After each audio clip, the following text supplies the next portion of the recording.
Che.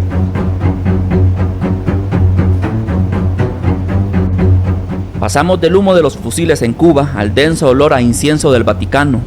Si meter al guerrillero en el infierno ofendió a unos cuantos, la siguiente reserva en esta zona VIP del infierno hizo que medio planeta se persinara del susto.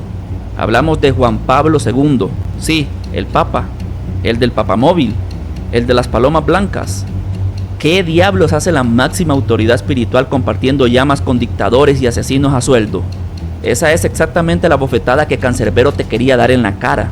Aquí no hay trincheras, pero sí un enorme cementerio de secretos.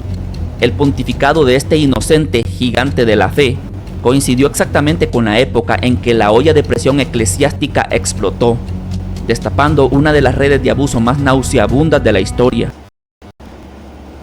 Dos investigaciones acusan a Juan Pablo II de encubrir abusos en la iglesia polaca antes de ser papa. Un reportaje en la televisión TVN24 y un libro que se publica en Polonia esta semana aseguran que el entonces arzobispo de Cracovia conocía casos de pederastia y se limitó a trasladar a los autores. Mientras su santidad repartía bendiciones globales, la institución que él lideraba operaba como un sindicato de encubrimiento. En lugar de entregar a los monstruos, la maquinaria del Vaticano se dedicó a trasladar a los lobos con sotana de una parroquia a otra, protegiendo el prestigio de la franquicia antes que la salud mental de miles de niños.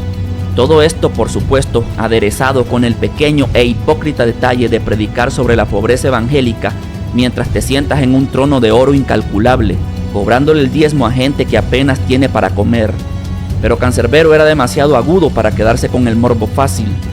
En su visión, este papa no es solo un hombre, es el símbolo definitivo de la religión organizada funcionando como una corporación de control mental.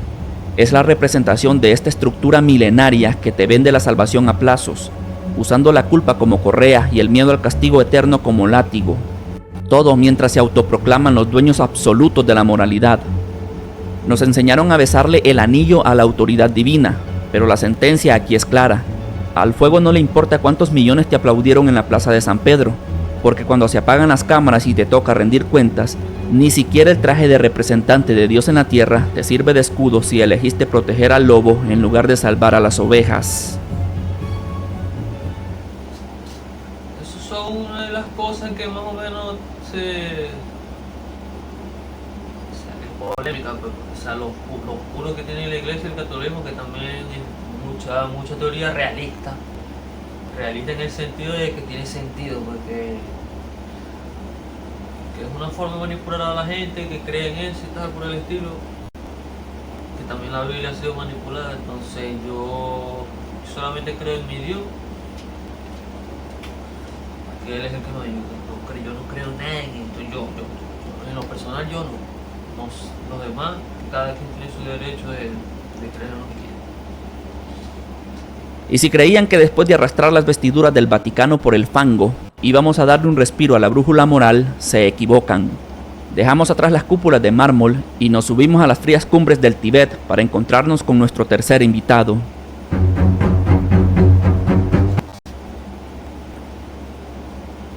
Dalai Lama, líder espiritual del budismo tibetano, la trampa de la iluminación y los presuntos santos. El Dalai Lama, sí, el viejito simpático de las túnicas color azafrán que siempre sonríe y nos da lecciones de paz interior.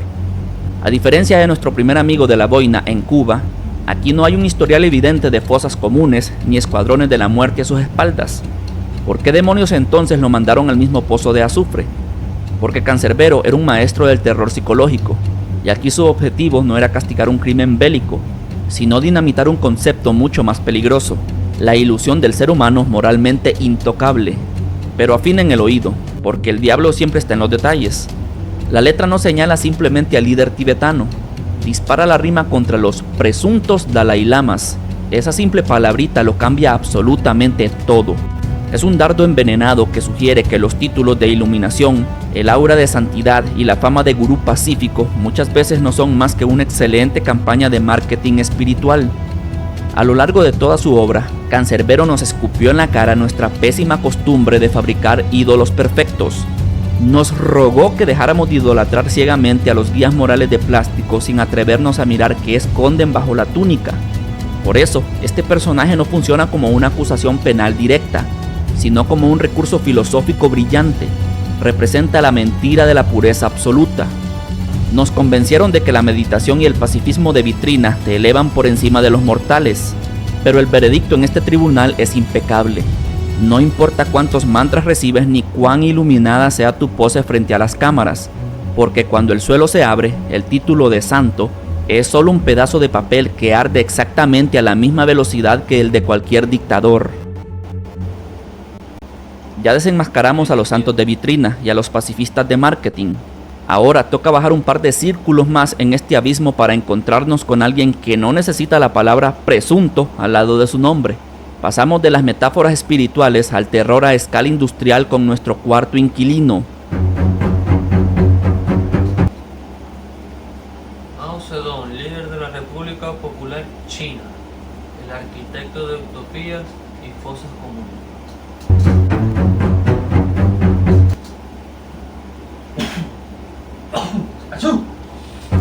Mao Zedong. Con este señor no hay zonas grises, misticismos ni debates filosóficos. Su pase VIP al infierno está certificado con la mayor tragedia humana del siglo XX. ¿Les suena el famoso Gran Salto Adelante?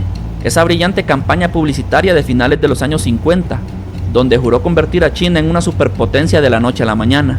Bueno, spoiler, salió catastróficamente mal.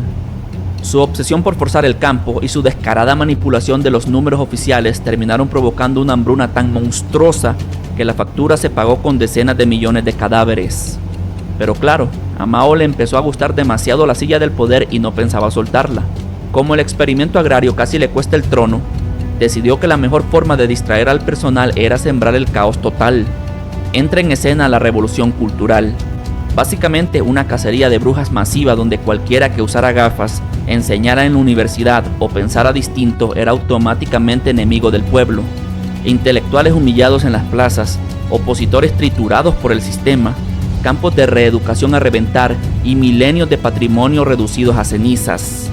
Todo para brindar un imperio sostenido única y exclusivamente por la paranoia y la censura.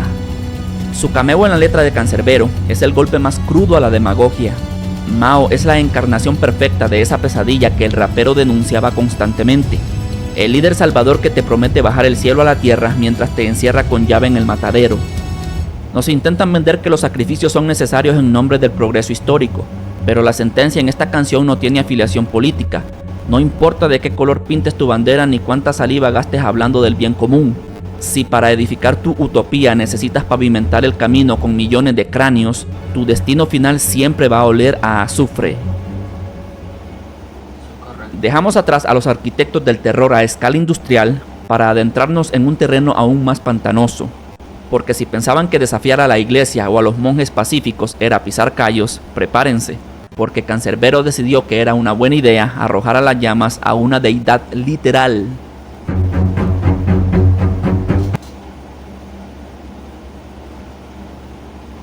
Tafari Makonnen, emperador de Etiopía, el emperador que jugaba a ser Dios mientras su pueblo moría. Hablemos de Tafari Makonnen, o como seguramente lo conocen los amantes del reggae que no leen la letra pequeña de la historia, el emperador Haile Selassie. Este es uno de esos nombres que suele pasar desapercibido en ese épico si te distraes con el ritmo, pero su condena es una de las declaraciones de guerra más pesadas de todo el tema. Claro, el relato oficial lo subió al podio como el gran símbolo de la resistencia africana contra el colonialismo europeo. Suena de maravilla en los discursos, ¿verdad? El detalle macabro es que, de puertas para adentro, convirtió a Etiopía en su feudo personal. Su reinado fue un monumento a la desigualdad extrema. Mientras la élite imperial nadaba en lujos de otra época, el grueso de la población masticaba miseria.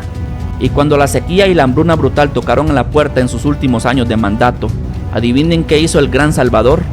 Básicamente mirar el reloj y reaccionar cuando ya habían miles de cadáveres acumulados. Todo mientras se encargaba de aplastar con mano de hierro a cualquier grupo que se atreviera a criticar su nula empatía. Pero el verdadero veneno en la barra de Cancerbero no es solo un reclamo político. El golpe maestro tiene que ver más con el movimiento Rastafari.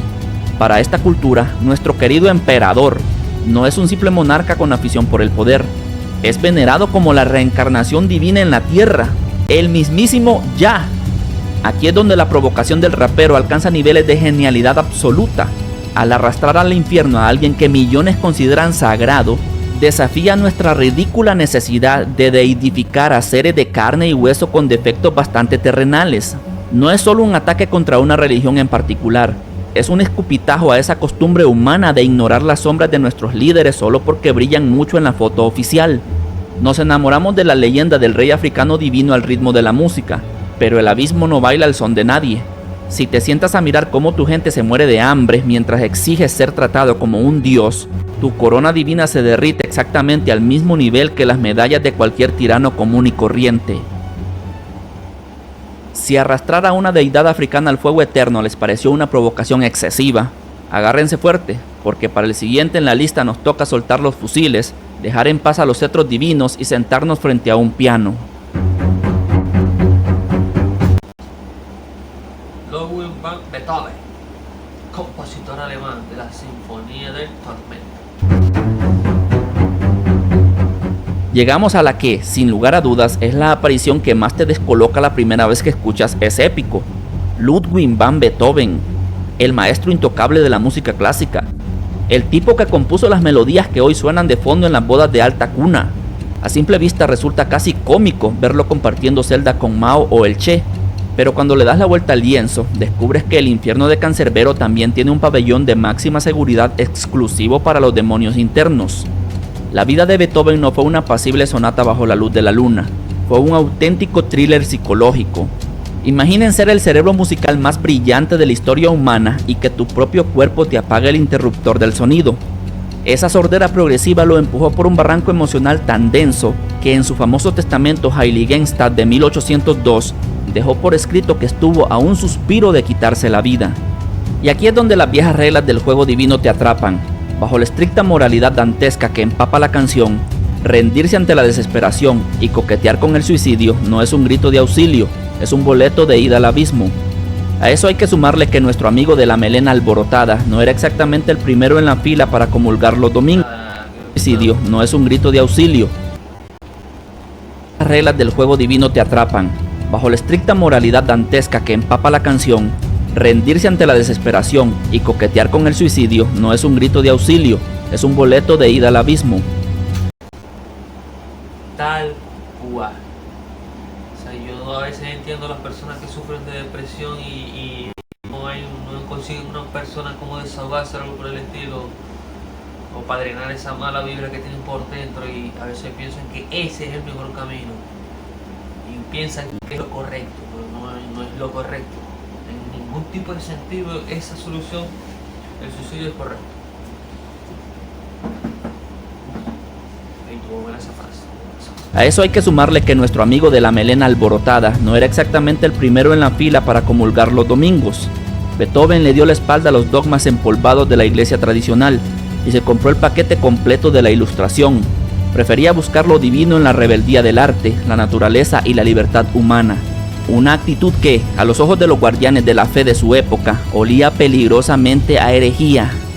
Meter a este gigante en la misma bolsa que dictadores sanguinarios es la forma en la que Cancerbero rompe otra de nuestras ilusiones más infantiles: creer que el talento supremo purifique el alma. Nos acostumbramos a aplaudir de pie sus obras maestras, olvidando que detrás del teclado había un hombre destrozado y en guerra total con su propia existencia. Y el veredicto en este tribunal es impecable. Al fuego le importa un carajo los aplausos del público, porque ni la sinfonía más majestuosa del universo tiene el volumen suficiente para apagar el eco de un alma condenada. Y con esa mirada no les da así como que esta persona tiene así como malas vibras. O sea, cualquier persona puede hacer esa mirada, pero de repente vos la veis y diréis no. Por lo menos yo creo que las vibras existen. O sea, las vibras, las buenas vibras y las malas vibras existen. Hay personas que por más cara que te quiera poner de malo, sabes que es un, no sé, un pan de Dios no es una persona que te pueda hacer algo malo, como hay una persona que apenas te mira y de una vez te das cuenta que sí. Entonces, no me pilla nada bueno. Si el infierno tiene un pabellón para los genios atormentados, créanme que también cuenta con una suite presidencial de lujo, amueblada exclusivamente con la hipocresía. Dejamos las partituras rotas de Beethoven, nos ponemos el traje a la medida y entramos directamente al despacho oval para recibir a nuestro séptimo invitado. Mamá, pero si esto se ve buenísimo. Sí, hijo, típico. Mamá. Pásame la madeja más bien. Mire, ¿esto cuándo va a estar?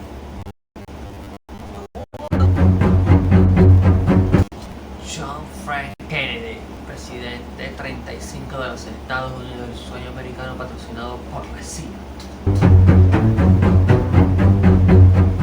Ah, JFK, el chico de oro de la política, la sonrisa de $1 millón y el peinado perfecto que enamoró a toda una generación. Si buscas carisma en el diccionario, probablemente te salga una foto suya saludando desde un descapotable. Pero como ya hemos aprendido en este macabro recorrido, a Cancerbero no le interesaba las portadas de la revista Time. Él prefería levantar la alfombra de la Casa Blanca, y la de Kennedy escondía más tierra que un cementerio. Detrás de todo el mito romántico que envolvía su presencia, nuestro encantador mandatario operaba en las sombras con la sutileza de un líder criminal. ¿Le suena la invasión de Bahía de Cochinos de 1900? No, yo a mí no. Bahía de Cochinos, la operación fallida que cambió el rumbo de la Guerra Fría. Más allá del resultado militar, la invasión es un símbolo de derrota estratégica, punto de quiebre en la Guerra Fría y al mismo tiempo emblema de la resistencia del exilio cubano. 61. Ese desastroso intento donde Estados Unidos usó a la CIA y a exiliados cubanos para intentar derrocar a Fidel Castro. La jugada le salió tan mal que quedaron expuestos ante el mundo como los matones del continente. Pero un ego presidencial herido es peligroso. Frustrado por el fracaso, Kennedy avaló la Operación Mongoose, una auténtica lluvia de planes encubiertos que iban desde sabotear la economía de la isla, Espías, golpes y pactos secretos. Los tentáculos de la CIA en la América Latina del siglo XX. Los documentos clasificados en Estados Unidos sobre el asesinato de John F. Kennedy descubren una trama de espionaje, operaciones encubiertas y complicidades diplomáticas. hasta organizar complots de asesinatos sacados de una película de espías de serie B. Y mientras la televisión lo mostraba dando discursos inspiradores sobre la paz y el futuro, por la puerta de atrás estaban metiendo silenciosamente asesores militares y cargamentos de armas en Vietnam del Sur. Él fue quien se encargó de encender la mecha del polvorín, que muy pronto se convertiría en una de las carnicerías más vergonzosas de la historia moderna. Por supuesto, él no solo manchaba su política exterior, la vida íntima del supuesto padre de familia ejemplar era el secreto peor guardado de Washington. Hablamos de un desfile de amantes, con Marilyn Monroe protagonizando. La verdadera detrás del romance entre John F. Kennedy y Marilyn Monroe. Los rumores de un supuesto romance crecen tras su sensual interpretación de Happy Birthday, Mr. President, el cumpleaños 45 de F. Kennedy en la Madison Square Garden el 19 de mayo de ese año. Dando el episodio más mediático, y de una carrera hacia la oficina oval que, según numerosas investigaciones, fue catapultada gracias a los oscuros vínculos que su padre, Joe Kennedy, mantenía directamente con los altos mandos del crimen organizado. Nos vendieron el póster del héroe trágico que iba a salvar al mundo con su puro encanto, pero los documentos descalificados no mienten, y la lección aquí es brutal. La historia oficial puede perdonarte tus guerras encubiertas y tus pactos mafiosos si tienes una buena campaña de relaciones públicas, pero cuando la muerte pasa factura, ni la sonrisa más fotogénica de América te salva de arder junto al resto. Dejamos atrás las infidelidades perfumadas del despacho oval y cruzamos el continente y unas cuantas décadas hacia atrás para buscar los orígenes del gran enemigo de Kennedy, porque si el bando capitalista escondía sus crímenes debajo de sonrisas televisivas, el bloque comunista directamente construyó su utopía usando huesos como ladrillos. Abran paso al arquitecto de la revolución obrera. Vladimir Lenin, revolucionario líder de la Unión Soviética, el libertador que inventó el terror estatal. ¿Les suena esa romántica idea de levantarse en armas para romper las cadenas de los oprimidos y devolver el poder al pueblo? Vladimir Lenin fue el gran vendedor de ese eslogan. Sobre el papel, su misión era épica. En la práctica, simplemente cambió a los zares de la aristocracia por los zares del partido, y la factura la pagaron los de siempre. Apenas se sentó en la silla grande tras la Revolución Rusa, decidió que la mejor forma de celebrar la libertad era inaugurando el terror rojo. Si respirabas raro, si dudabas del líder o si tu cara no le gustaba a la revolución, pasabas a ser el enemigo público número 1. Para gestionar esta paranoia fundó la Cheka, la primera policía secreta soviética. Imagínense un club exclusivo donde el único requisito de entrada es que te arresten, te torturen y te metan una bala en la nuca sin tener que pasar por el aburrido trámite de un juicio legal. Pero la hipocresía de este paraíso terrenal no terminó en los paredones de fusilamiento. Con la excusa del comunismo de guerra, el Estado empezó a saquear las cosechas de los campesinos para alimentar a su ejército, provocando una hambruna monumental. Así es, el líder de los trabajadores matando de hambre a los trabajadores. Y si alguien se atrevía a hablar de democracia, a Lenin no le temblaba el pulso para patear el tablero. Cuando su partido perdió en la Asamblea Constituyente de 1918, hizo lo que hace cualquier niño malcriado que va perdiendo en el Monopoly: clausuró el juego y prohibió la oposición. La espiral de sangre se tragó a todos, desde la purga de la familia Romanov hasta la represión masiva de la rebelión de Kronstadt, donde no dudó en masacrar a sus propios aliados y marineros revolucionarios solo porque tuvieron la osadía de exigir que cumplieran sus promesas de libertad. Para los libros de historia con cubierta roja, siempre será la mente maestra de la emancipación obrera, pero el abismo no lee manifiestos ideológicos, porque cuando te coronas como el salvador de los pobres, pero necesitas crear un estado político, robarle el pan a los campesinos y ahogar en plomo a tus propios aliados para no perder tu trono, el infierno no te recibe como un preso político, sino como uno de sus empleados del mes. Pasamos de los salvadores políticos de manual que prometían el paraíso en la tierra y volvemos a apuntar la mirada hacia los cielos. Porque si ya hicimos enfurecer a los católicos y a los budistas en los bloques anteriores, Cancerbero no iba a dejar incompleto su álbum de vacas sagradas. Mahoma, fundador del Islam, el cortocircuito de la autoridad divina. Hablemos de Mahoma, el profeta, el fundador de una de las maquinarias de fe más inmensas del planeta. Y antes de que alguien se escandalice, entiendan el juego psicológico que nos plantea el rapero. A diferencia de nuestros inquilinos anteriores, aquí no lo sientan en el banquillo de los acusados por firmar sentencias de muerte o por desaparecer opositores. Su presencia en este infierno es una bofetada mucho más sutil y provocadora: la destrucción total de una autoridad espiritual absoluta. Al meter en la misma olla de presión a presidentes, genocidas, revolucionarios y profetas intocables, es épico, borra de un plumazo todas esas pirámides jerárquicas que la humanidad lleva milenios inventando. Los despoja del aura mística y los reduce a lo que siempre fueron: simples mortales, llenos de fallas, aplastados por el peso de sus propios mitos y por cómo la historia decidió interpretar sus palabras. Esta es la declaración de guerra definitiva de Cancerbero contra las religiones organizadas. Es un dardo envenenado directo al dogma, a esas instituciones que se autoproclaman dueñas del código de barras de tu alma, que te venden terrenos en el paraíso mientras te tienen secuestrado con el miedo a las llamas. Y si no me creen, presten atención al detalle más escalofriante y cínico de toda la canción. ¿Se acuerdan de ese momento exacto donde el protagonista, rodeado de demonios, pregunta desesperado por Jesucristo? ¿Y qué hacen los habitantes del infierno? Se ríen a carcajadas en su cara y le responden que nadie lo había visto. Es básicamente el escepticismo escupiendo sobre los textos sagrados. Es la insinuación brutal de que tal vez todo este circo de fe, milagros y castigos divinos no fue más que la herramienta de control mental más exitosa jamás diseñada. Llevamos siglos arrodillándonos sin chispar, aterrorizados de cuestionar a quienes afirman tener la línea directa con el más allá. Pero la ironía que nos regala este universo oscuro es la más poética de todas. En el verdadero juicio final, tu estatus de mensajero divino no te sirve de chaleco antibalas, porque hasta los fundadores del monopolio de la fe terminan quemándose exactamente en el mismo fuego con el que amenazaban a su rebaño. Tal cual, solo existe un Dios. Cada quien cree y sabe cuál es su Dios. Por lo menos yo tengo el mío, el que me ayuda, el que yo le pido todas las noches. Estando apretado, no estando apretado. Yo creo en ese Dios, mi Dios.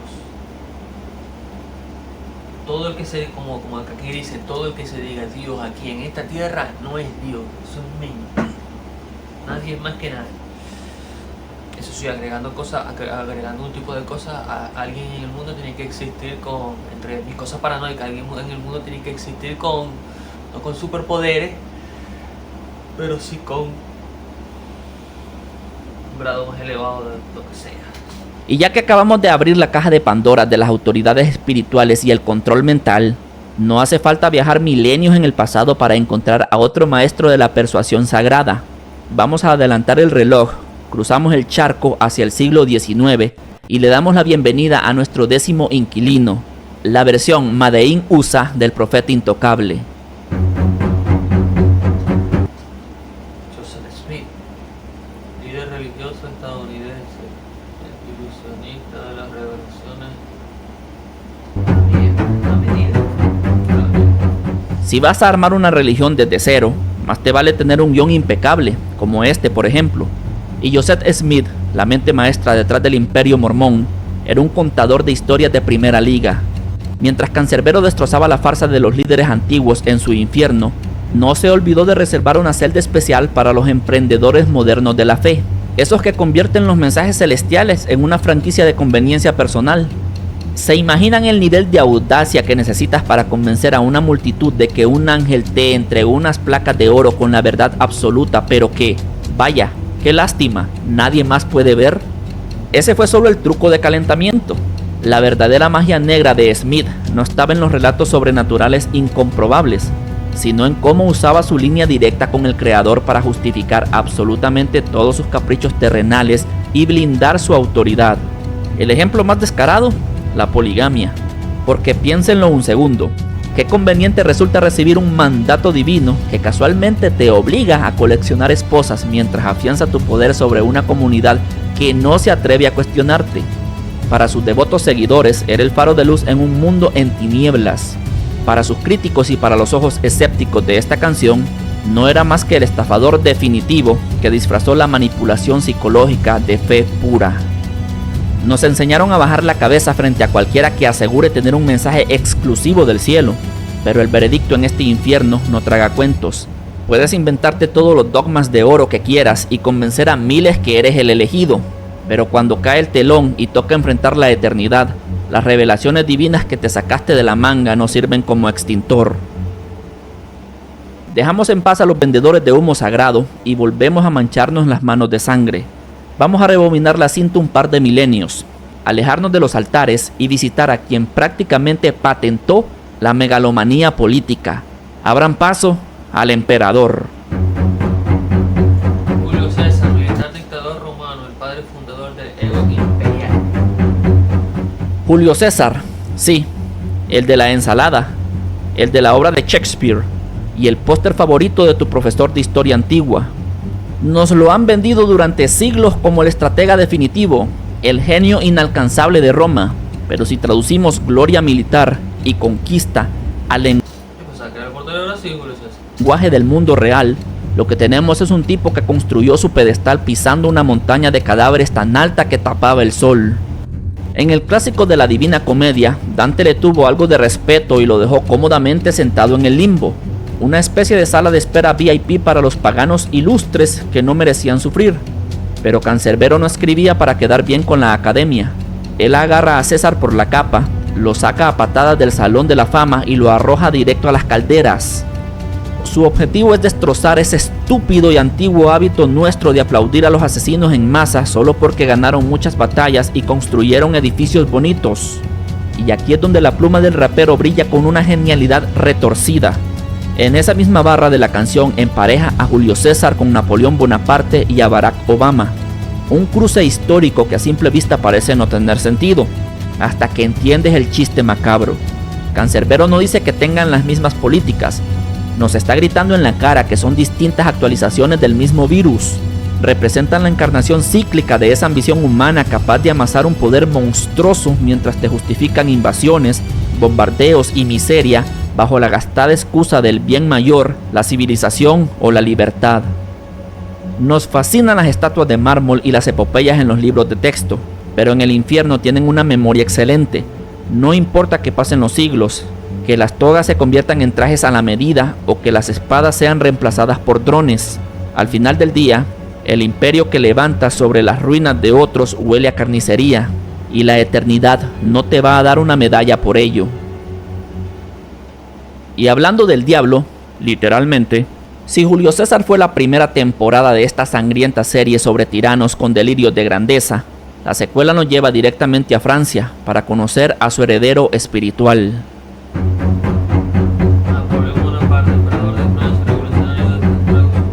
Aquí tenemos al estratega favorito de todos los manuales de liderazgo corporativo, Napoleón Bonaparte.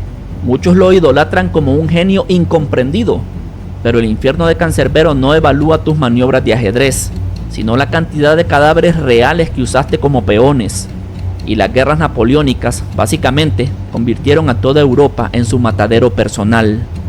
Pero la verdadera razón por la que Bonaparte arde en esta lista es por protagonizar una de las hipocresías más monumentales de la historia humana. Piensen en la ironía. El tipo saltó a la fama montado en la ola de una revolución que le cortó la cabeza a los reyes en nombre de la libertad, la igualdad y la fraternidad. Y apenas tuvo la oportunidad, fue corriendo a ponerse una corona y autoproclamarse emperador absoluto. Pasó de ser el supuesto libertador de Francia a ser secuestrador del continente.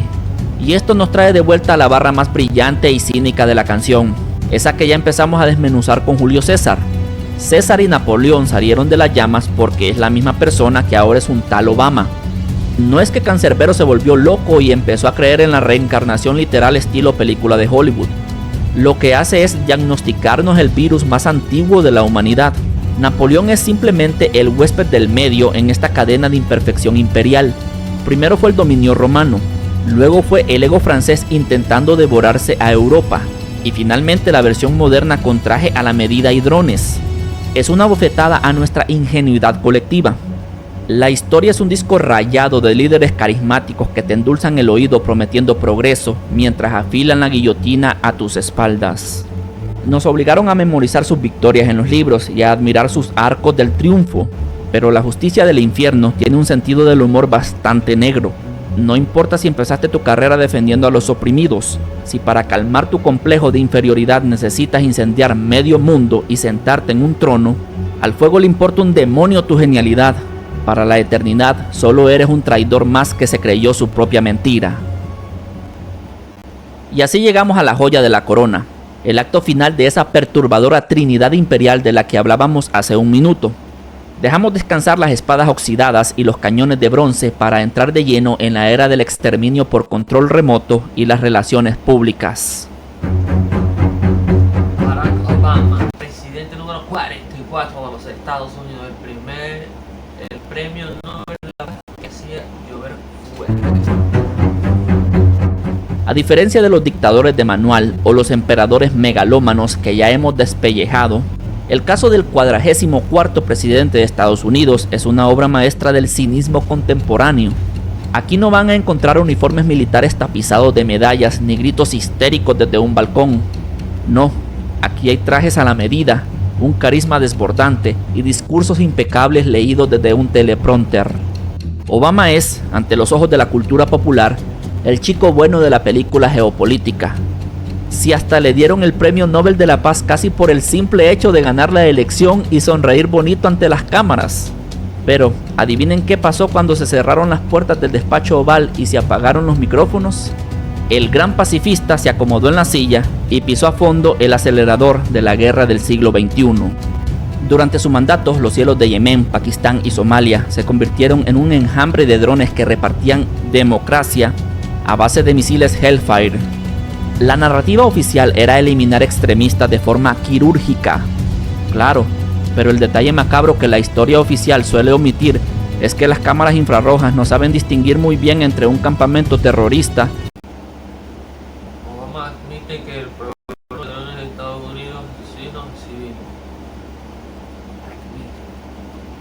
país como Yemen y Somalia ha prometido aumentar la transparencia sobre esos ataques. Y una familia inocente cenando en su patio.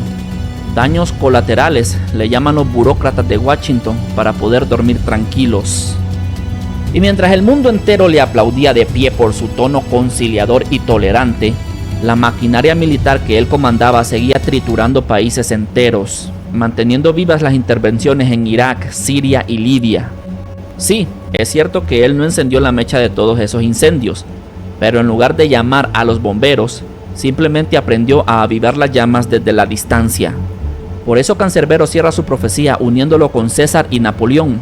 Obama no es el villano clásico que te invade montando a caballo, es la mutación definitiva y más hipócrita del poder imperial.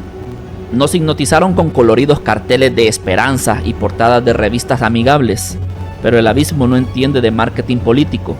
La sentencia final es devastadora. Puedes tener el mejor equipo de prensa del planeta y un Nobel acumulando polvo en tu vitrina, pero cuando tu política exterior consiste en firmar listas de ejecución semanales y autorizar bombardeos con un joystick, al infierno no le engaña tu sonrisa perfecta. Dejamos atrás los atriles presidenciales y los botones rojos de la guerra. Es muy difícil creer que en el mundo va a existir, o sea, que va a ser perfecto y va a haber un mundo de paz. Con todo esto que estoy viendo, es imposible ya es imposible que el ser humano, todos los seres humanos coincidamos en una cosa. Es imposible que haya paz. Un mundo perfecto, no. Guerra moderna, porque para manipular a millones no siempre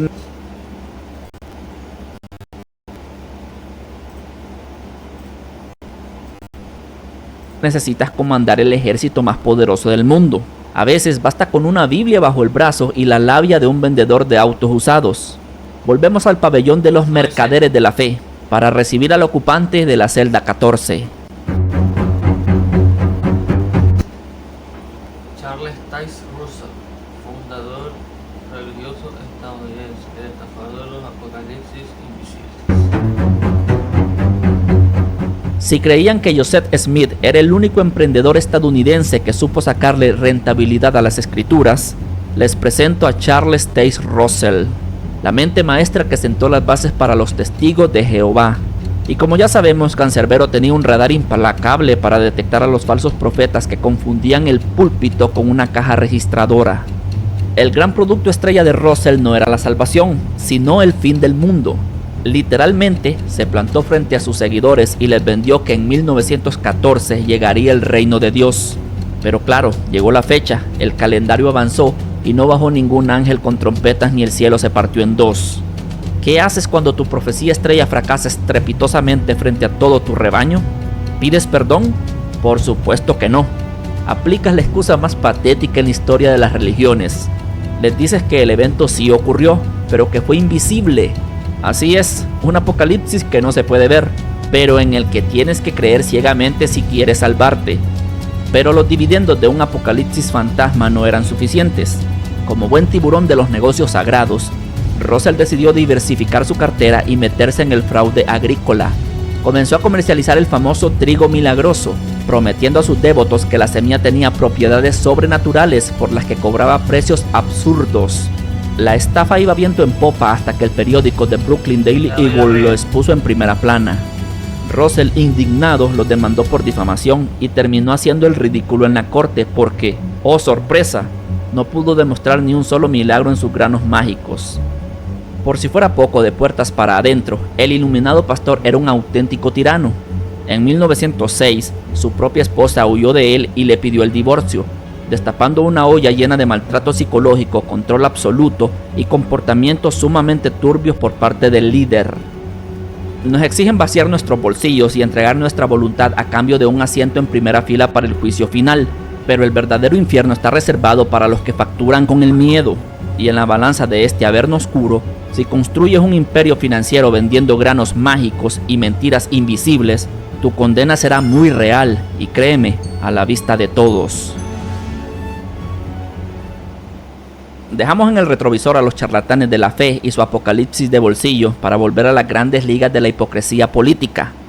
Vamos a sacar un billete de $1 de la cartera mirarle directamente a la cara al sujeto impreso en él y preguntarnos cómo el rostro de la tierra de los libres terminó en un pase VIP directo a las calderas de Cancerbero.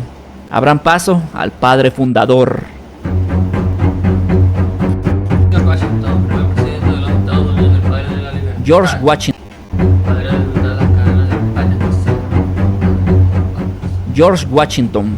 Si hay alguien que tiene el monopolio de las estatuas ecuestres y los libros de textos patrióticos, es él. Nos lo han vendido como el coloso moral que desafió al Imperio Británico para regalarle al mundo el concepto moderno de la democracia. Pero, como ya hemos comprobado en este macabro recorrido, en el infierno no se leen los libros de texto oficiales, se leen las letras pequeñas. Y la letra pequeña del currículum de Washington es un monumento al cinismo. ¿Le suena un poco contradictorio liderar una revolución entera gritando a los cuatro vientos sobre los derechos inalienables y la libertad humana, para luego regresar a cenar tranquilamente a tu mansión en Mount Vernon, donde mantienes a cientos de seres humanos esclavizados? Porque para el buen George, la libertad era un concepto espectacular, siempre y cuando tuvieras el color de piel adecuado. Pero la hipocresía fundacional no termina en sus plantaciones. Si le preguntaras a los pueblos indígenas de la época qué opinaban del gran héroe americano, probablemente te escupirían en la cara. Washington no solo expandió el territorio, pasó por encima de comunidades enteras como una auténtica aplanadora humana. El episodio más oscuro, la campaña militar de 1779, la expansión Sullivan, no fue una batalla, fue una operación de tierra arrasada. Mandó a sus tropas a incendiar las aldeas de la Confederación Iroquesa, destruyendo hasta la última cosecha para asegurarse de que el invierno y el hambre terminaran el trabajo que las balas no pudieron hacer. De hecho, su campaña de exterminio fue tan brutal y eficiente que las tribus nativas le pusieron un apodo que parece sacado del villano de una película de terror: el destructor de ciudades. Nos enseñaron a aplaudir. 1700 y algo, o sea, que es rápido, relativamente rápido en esto, o sea, por tiempo, que evoluciona el mundo. Él estaba haciendo eso en 1700, o sea, que el racismo y todo eso, 1800, 1900, 2000, que es la época más o menos que vivimos nosotros, que ya era más o menos libre, entre comillas.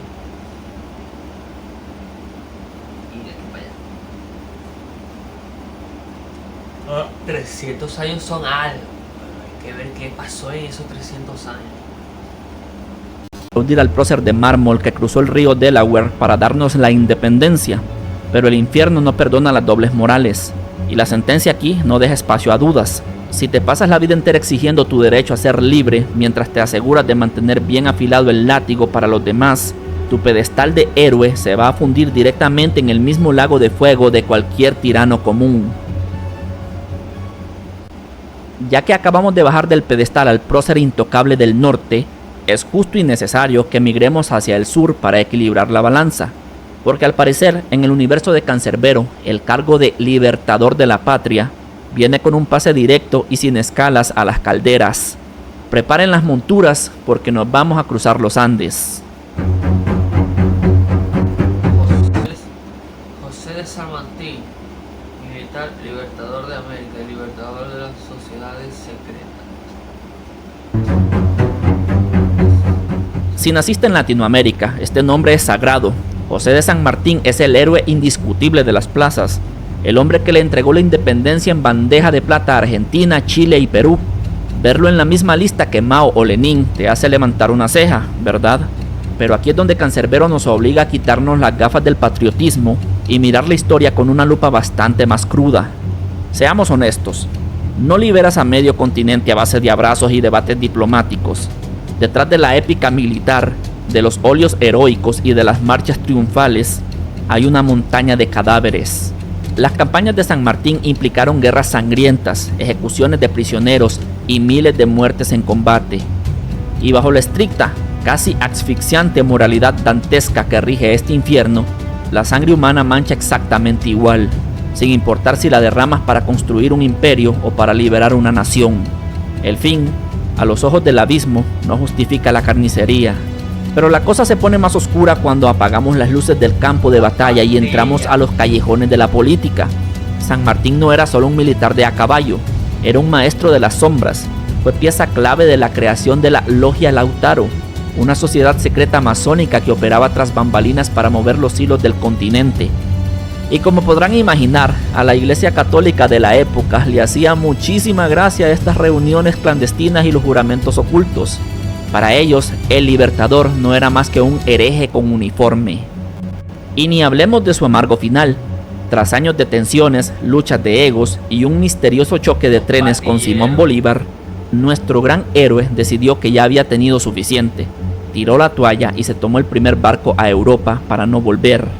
Un exilio digno o la prueba definitiva de que hasta los movimientos más puros se pudren por dentro cuando se trata de repartir el poder.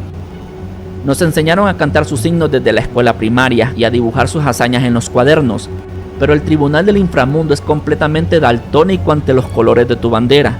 La lección es un trago amargo, puede ser el arquitecto de la libertad en todo un continente, pero si los cimientos de tu gran obra están hechos de cadáveres y pactos en la sombra, tu medalla de héroe se va a derretir en el mismo fuego que las cadenas de tus enemigos.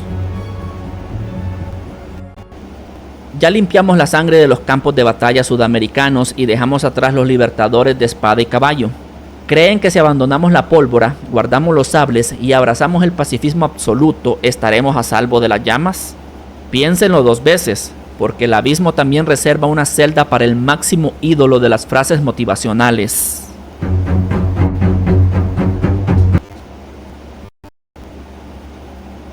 Mahatma Gandhi, líder político y espiritual de la India, el pacifista con filtros raciales. Abran paso al intocable definitivo, Mahatma Gandhi. Sí, el viejito frágil del taparrabos y los lentes redondos que tu tía comparte religiosamente en Facebook junto a palomas blancas. Verlo compartiendo el mismo código postal infernal de genocidas y tiranos te hace pensar que el Departamento de Admisiones del Infierno cometió un error administrativo, pero Cancerbero no daba puntadas sin hilo, y su objetivo aquí era destripar el símbolo más grande de la pureza moral. Vamos a revisar la letra pequeña de su inmaculado currículum. Antes de convertirse en el gran liberador espiritual de la India, el buen Gandhi pasó una larga temporada en Sudáfrica. Y sorpresa, resulta que su famosa lucha por los derechos civiles era un club VIP con derechos de admisión. Mientras exigía justicia a gritos para la comunidad india, sus propios textos sobre la población negra africana destilaba un racismo y un desprecio tan crudo que haría sonrojar a un gobernador colonial británico. Al parecer, su infinita empatía tenía límites geográficos y de color de piel. El resto de la gente podía quedarse cómodamente en el sótano de la pirámide social. Y si apagamos las cámaras y entramos a la intimidad de su círculo de seguidores, el olor a incienso se desvanece rápido. Olvídense de la imagen del gurú humilde y bondadoso. Quienes estuvieron cerca describen a un tipo tremendamente autoritario, un arquitecto del control psicológico que manejaba la vida de sus colaboradores con una excentricidad y un nivel de manipulación que rozaba lo sectario. Su aparición en ese épico no es para compararlo con un genocida, sino para arrojarnos un balde de agua helada sobre nuestra ingenua necesidad de inventar seres humanos perfectos. Nos vendieron el ícono inmaculado de la resistencia pacífica, al santo laico de la historia moderna que no mataría ni una mosca, pero el veredicto en este tribunal no se deja cegar por la luz de los reflectores. Puedes ayunar hasta los huesos y predicar amor universal frente a las masas, pero si tu compasión tiene condiciones y tu espiritualidad esconde la dictadura del ego, tu taparrabos de paz arderá igual de rápido que cualquier uniforme militar. Si pensaban que con Obama habíamos cerrado el cupo de premios Nobel de la Paz en este infierno, les tengo malas noticias. Dejamos el taparrabos de Gandhi, volvemos a ponerlos el traje de la geopolítica y le abrimos la puerta a otro experto en manejar el doble discurso. Todo huele rico, con fabuloso mi limpiador favorito.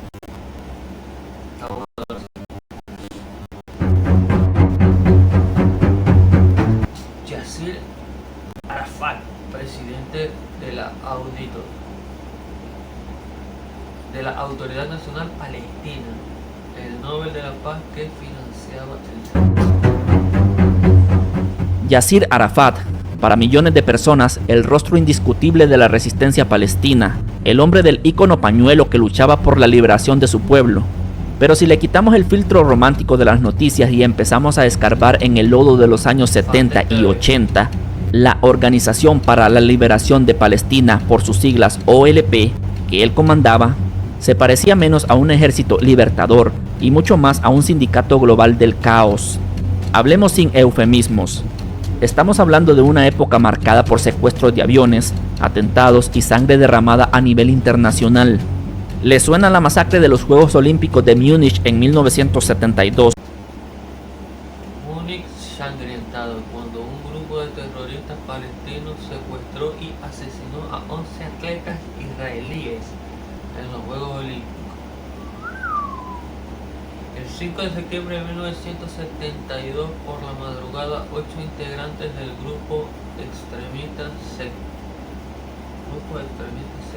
Negro burlaron la seguridad de la Villa Olímpica y tomaron a miembros del equipo israelí con rehenes y las demandas de los ataques terminó en que esto pase en las Olimpiadas. Bueno, antes era que yo me imagino que esto sería muy vulnerable, ¿verdad?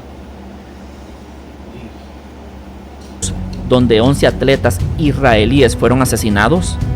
El relato oficial siempre intentó lavarse las manos culpando a un grupo extremista llamado Septiembre Negro, pero las malas lenguas y varias investigaciones de inteligencia sostienen que Arafat no solo sabía perfectamente de la cacería, sino que prácticamente firmó los cheques para financiarla. Y por si fuera poco, su costumbre de armar campamentos paramilitares terminó desestabilizando al Líbano hasta arrastrarlo a una guerra civil que se cobró miles de vidas. Pero la hipocresía de este personaje alcanza niveles de campeonato mundial en sus últimos años. Mientras su pueblo vivía atrapado en la miseria absoluta, las auditorías internacionales empezaron a notar que millones de dólares en ayudas humanitarias se evaporaban misteriosamente. El remate del cinismo llegó en 1994, cuando la comunidad internacional le lavó la cara. Cuando yo nací, Yasser Arafat, fundador de la OLP, en 1994, el Nobel recayó en Yasser Arafat junto a los israelíes Simón Peres y Yannick Rabin por los acuerdos de Oslo, considerando entonces un paso histórico hacia la paz entre israelíes y palestinos. Pero la elección de Arafat señaló por mucho como un antiguo líder terrorista, desató una tormenta política. Un miembro del Comité Nobel incluso dimitió en protesta. Claro, no puede darle el premio Nobel de la Paz a alguien que ya ha matado. Eso es imposible. O sea, no tiene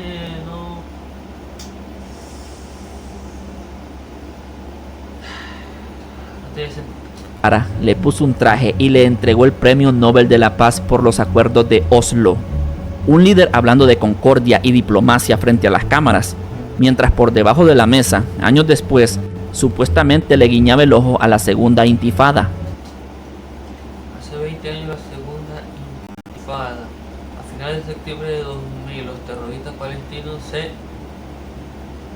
incendiaron. Fue el comienzo de la segunda intifada. Segunda intifada, en referencia al levantamiento iniciado a fines de 1987. Analizamos en este artículo las causas, las formas y los intereses de esta revuelta popular contra la ocupación israelí, limitándonos a los primeros meses del levantamiento antes de que éste entrara en su fase armada, desatando una nueva ola de terror y terroristas suicidas. Su lugar en ese épico es un recordatorio brutal de que en la guerra no hay santos, solo relaciones públicas. Nos acostumbraron a justificar cualquier atrocidad si viene envuelta en una bandera de la resistencia oprimida, pero la justicia del inframundo no lee discursos de la ONU. La sentencia es implacable. Puedes engañar al mundo entero para que te cuelguen una medalla dorada en el pecho, pero si tu mano izquierda roba la comida de tu pueblo, mientras la derecha financia cinturones explosivos, tu premio de paz se va a fundir exactamente en la misma caldera que las armas de tus enemigos.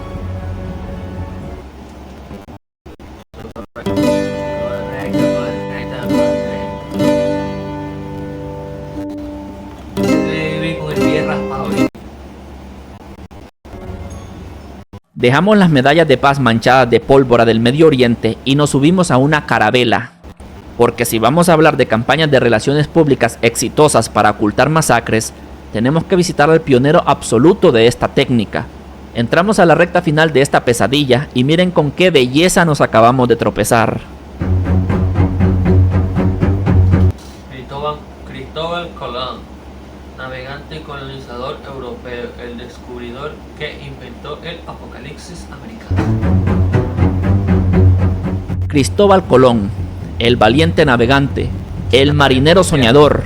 Si le preguntas a un libro de texto de primaria, este señor es un héroe de cuento de hadas que cruzó el océano para traernos el inmenso regalo de la civilización.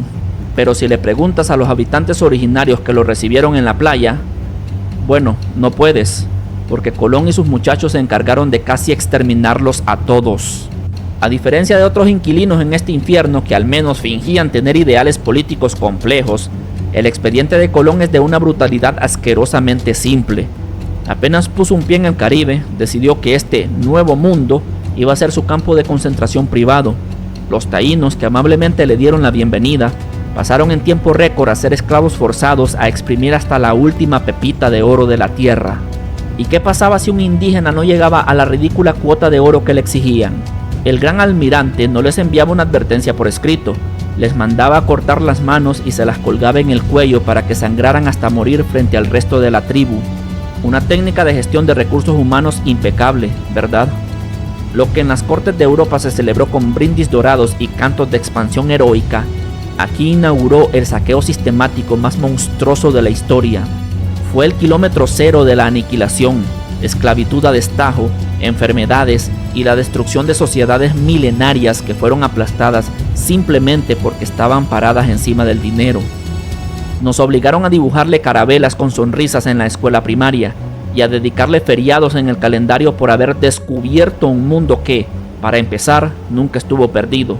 Pero el infierno no festeja el Día de la Raza, y la sentencia es brutalmente clara. Puedes tener estatuas de bronce en todas las capitales del mundo, pero si tu concepto de civilización consiste en ahogar un continente entero en sangre por tu obsesión con el oro, tu histórico descubrimiento solo fue un pasaje de ida para arder en el fondo de la historia. Dejamos las carabelas ensangrentadas de Colón ancladas en el puerto, pero no nos alejamos demasiado del negocio del saqueo oficial ni de los genocidios justificados, solo que para nuestro 20º invitado a esta barbacoa eterna, vamos a cambiar los harapos de marinero por vestidos de seda, cuellos de encaje y muchísimo maquillaje blanco. Abran paso a la realeza. Isabel I, la fuera de Inglaterra, la reina de Inglaterra e Irlanda, la monarca que gobernaba como jefe de la mafia. Un momento, cuidado aquí. No se confundan de difunta. Cuando Cancerbero soltó el nombre de Elizabeth, mucha gente pensó inmediatamente en la reina que acaba de fallecer hace poco. Pero no, el rapero apunta su misil hacia varios siglos atrás, directo a Isabel I, la famosísima Reina Virgen, la monarca que supuestamente inauguró la Edad de Oro de Inglaterra. Los retratos oficiales nos muestran a una mujer elegante, culta e intocable. Pero si rascas un poco el óleo de esas pinturas, lo que encuentras es a una líder que manejaba su corona con las tácticas de un cártel del crimen organizado. Para empezar, su política de tolerancia religiosa consistía básicamente en: o rezas como yo digo, o te presento a mis torturadores. Tras la ruptura con el Vaticano, si te descubrían siendo fiel al papado, tu destino era la horca o la prisión. Y no crean que los protestantes radicales se salvaban. Si desafiaban su autoridad, el calabozo era exactamente el mismo. Pero donde la reina de hierro realmente sacó a pasear su sadismo fue en sus relaciones exteriores y familiares. En Irlanda no se conformó con reprimir rebeliones, sus tropas masacraron civiles y arrastraron cultivos para provocar hambrunas de diseño. Y si creían que los almuerzos familiares en su casa eran tensos, recuerden que Isabel mantuvo encerrada a su propia prima, María Estuardo, durante casi 20 años, para terminar ordenando pacíficamente que le cortaran la cabeza. El toque maestro de su cinismo fue su relación con la piratería. Mientras en público mantenía la compostura diplomática, por debajo de la mesa le extendía licencias oficiales a corsarios como Francis Drake para que asaltaran los barcos españoles y le trajeran el botín. Básicamente institucionalizó el robo armado siempre y cuando ella recibiera su tajada. Nos hipnotizan con series de televisión sobre su majestuosidad y nos venden el cuento de la reina de hielo impecable e invencible, pero el tribunal del infierno no hace reverencias ante la realeza. Puedes cubrirte de joyas incalculables, maquillar tu tiranía con poesía renacentista y usar a piratas como tus cajeros automáticos, pero cuando tu corona está forjada con cabezas decapitadas y hambrunas a la carta, tu majestad arderá exactamente en el mismo foso que los matones de la calle. Dejamos los fríos y elegantes palacios europeos y volvemos a cruzar el charco. Si con San Martín ya le pisamos los callos a la mitad del continente americano, con nuestro inquilino número 21 vamos a conseguir que nos declaren personas no gratas en al menos 6 países. Preparen sus escudos porque vamos a derribar a la estatua ecuestre más grande de todas. Abran paso al intocable. Simón Bolívar, presidente de la Gran Colombia, el libertador que se enamoró de la Colombia. Simón Bolívar, el libertador. Qué título tan poético y espectacular para poner en los libros de historia, ¿verdad? Cualquier niño latinoamericano crece creyendo que este hombre era una especie de superhéroe de la época, un salvador inmaculado, pero ya a estas alturas del video sabemos perfectamente que en este infierno el bronce de las estatuas se derrite para mostrar la sangre seca que hay debajo. ¿Quieres saber cómo se libera a un continente según el manual bolivariano? En 1813, nuestro héroe firmó un simpático documento conocido como el Decreto de Guerra a Muerte. Básicamente, la regla era esta: si tenías pasaporte español y no te unías a su club de fans de la independencia, estabas legalmente muerto. No había neutralidad que valiera, era una licencia oficial para el exterminio, un cheque en blanco para cometer masacres disfrazadas de patriotismo. Y si de masacres hablamos, pregúntenles a los habitantes de Pasto, en la actual Colombia, sobre su espíritu festivo. En diciembre de 1822 ocurrió lo que se conoce como la Navidad Negra. Las tropas independentistas entraron a la ciudad para repartir su tan ansiada libertad, a punta de saqueos y un degollamiento masivo de civiles que hasta el día de hoy sigue siendo una de las carnicerías más oscuras de nuestra historia. ¡Feliz Navidad! Aquí tienen un poco de independencia. Pero la verdadera obra maestra de la hipocresía bolivariana llegó al final de su carrera. El hombre que gastó media vida jurando destruir la tiranía española de repente descubrió que la silla del poder era absolutamente cómoda. En 1828 decidió que tanta democracia era agotadora, así que asumió poderes dictatoriales en la Gran Colombia y propuso para Bolivia una constitución que incluía una presidencia vitalicia.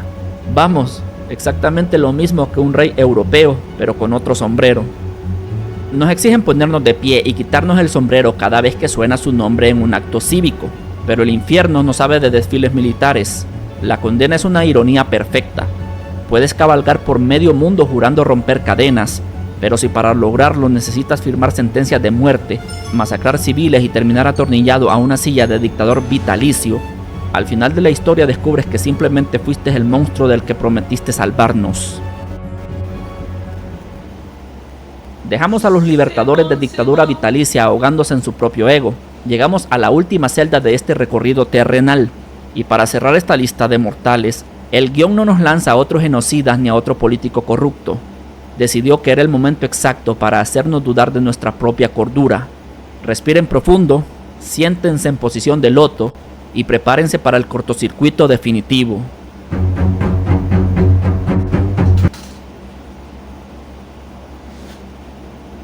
Buda Gautama, maestro espiritual y fundador del budismo, colapso de la brújula moral.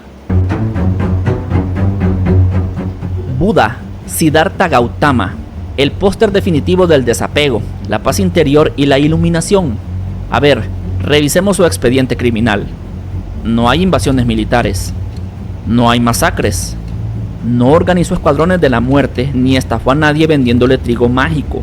Entonces, ¿qué demonios hace el máximo maestro de la compasión asándose a fuego lento en la misma parrilla que Cristóbal Colón y Mao Zedong?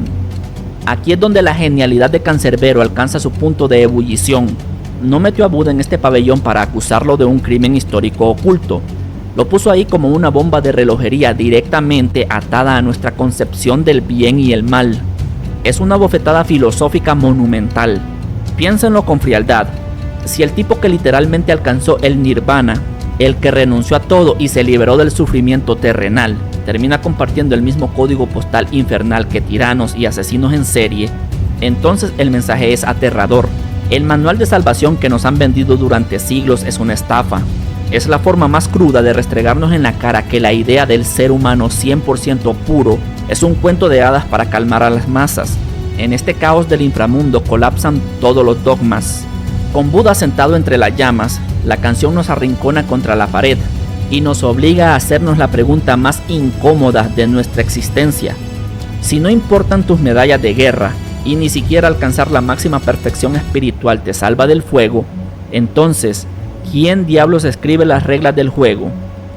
Nos pasamos la vida persiguiendo ideales de pureza inalcanzables, convencidos de que meditar lo suficiente nos elevará por encima del resto, pero el infierno es el gran igualador. Si el maestro supremo de la luz termina siendo devorado por la misma oscuridad que los peores monstruos de la humanidad, tal vez es hora de aceptar que las etiquetas de bueno y malo no son más que un chiste macabro que nosotros mismos nos contamos para poder dormir de noche. Llegamos al fondo del abismo. Hemos caminado entre genocidas de traje, libertadores manchados de sangre, falsos profetas y hasta maestros de la iluminación que terminaron devorados por las mismas llamas.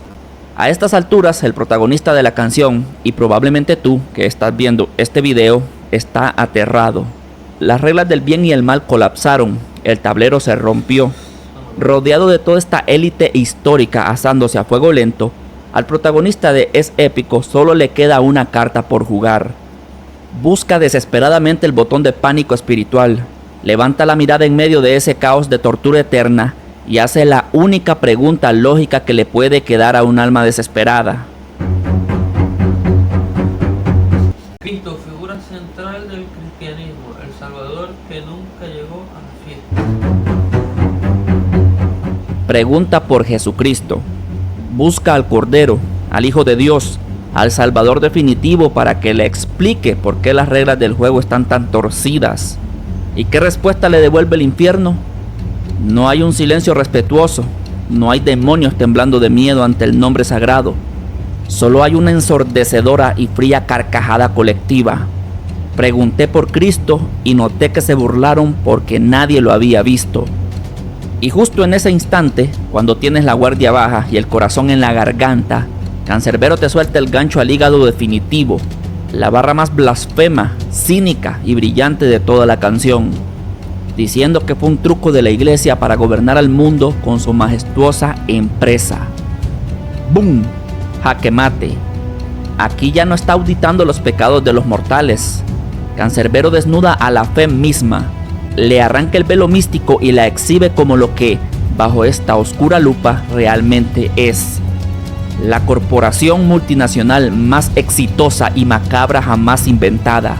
Una estructura de poder que descubrió hace milenios que no hace falta gastar pólvora en ejércitos si puedes colonizar las mentes usando la culpa, el miedo al castigo eterno y la frágil necesidad humana de aferrarse a un milagro. Esta es la pieza maestra que completa el perturbador rompecabezas. Por eso los pacifistas arden con los genocidas. Por eso no importan tus medallas, ni tus revoluciones, ni tus años de meditación. Porque en el universo de Cancerbero, las reglas humanas sobre quién es bueno y quién es malo son un simple invento de relaciones públicas. Y el juez supremo que todos esperan resultó ser el fantasma de una campaña de marketing milenaria. Nos pasamos la vida entera de rodillas, mirando al cielo, aterrorizados de no cumplir las reglas de un manual que nosotros mismos escribimos para controlarnos. El cierre de este fragmento específico en Es Épico no es un simple cierre, es la duda existencial aplastándote la garganta. ¿Qué pasa si el paraíso nunca existió y el verdadero infierno es simplemente el momento exacto en el que abres los ojos en el más allá y te das cuenta de que todo fue una gigantesca y brillante mentira? O vengan los extraterrestres y digan que las religiones no existen los que les hicimos creer eso y los que comandamos el mundo somos nosotros. Esa es otra teoría.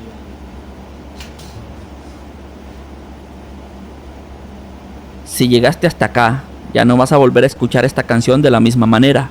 Déjame en los comentarios cuál de estos personajes te sorprendió más ver ardiendo en el infierno.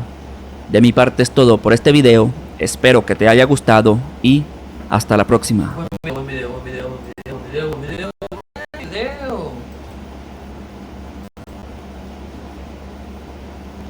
Estuvo bueno el video. Estuvo bueno, buenísimo.